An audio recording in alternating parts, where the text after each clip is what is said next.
আমাদের এই ভারতীয় উপমহাদেশে, আমাদের এই বাংলাদেশে ওলি আম্বিয়াদের মাধ্যমে ইসলাম প্রতিষ্ঠিত হয়েছে।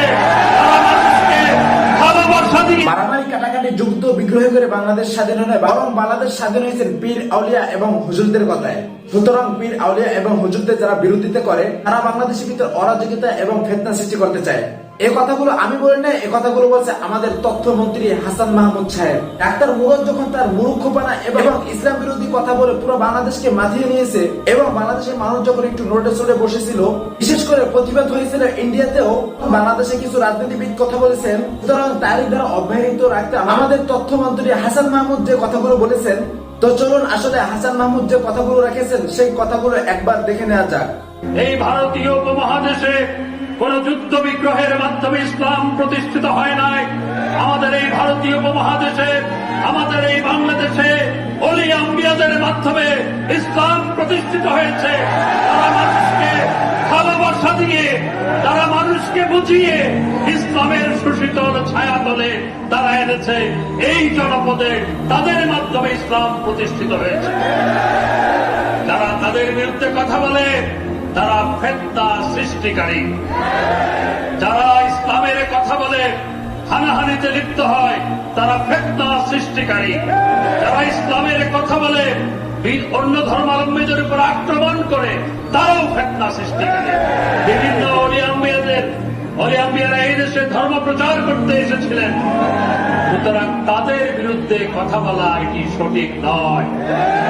এই দেশে ইসলাম প্রতিষ্ঠিত হয়েছে তাদের মাধ্যমে। তাই আজকে আমাদের এই দেশ সবার সম্মিলিত প্রচেষ্টায় আমাদের এই দেশ স্বাধীনতা অর্জন করেছে। আমাদের এই দেশের স্বাধীনতার জন্য মুসলমানের সাথে হিন্দু, বৌদ্ধ, খ্রিস্টানরাও লড়াই করেছে। এবং আমাদের এই দেশ সবার, এই দেশ যেমন মুসলমানের, এই দেশ তেমন হিন্দু, বৌদ্ধ, খ্রিস্টান সবার। আমরা মিলেমিশে যুগ যুগ ধরে, শত শত বর্ষ ধরে এখানে বসবাস করেছি। আজকে যারা এই বিভ্রান্তি ছড়িয়ে হামলা পরিচালনা করছে তারা ইসলামের মূল মর্মবাণী ধারণ করে না। তারা আসলে ইসলামের কথা বলে হামলা পরিচালনা করে আমাদের ইসলামকে, পবিত্র ধর্মকে কালিমা লিপ্ত করছে। এদের বিরুদ্ধে আমাদেরকে সতর্ক থাকতে হবে, সতর্ক দৃষ্টি রাখতে হবে। নানা জায়গায় হামলা পরিচালনা হচ্ছে। ফিলিস্তিনের ঢিল ছুড়লে অধিকারের জন্য, তাদের আবাস ভূমিতে তাদের অধিকারের জন্য শত শত হাজার বছর ধরে তারা সেখানে বসবাস করছে। তাদের অধিকারের জন্য একজন কিশোর যদি ঢিল ছুড়ে তার উপর বৃষ্টির মতো গুলি ছোড়া হয়।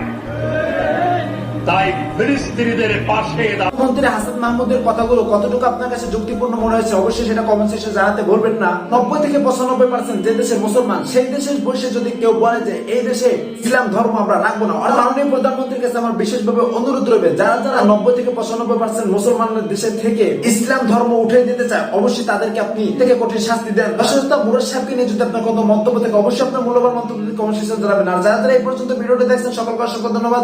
আবার দেখা হবে নতুন কোনো ভিডিওতে। সবাই ভালো থাকুন, সুস্থ থাকুন। আল্লাহ হাফেজ।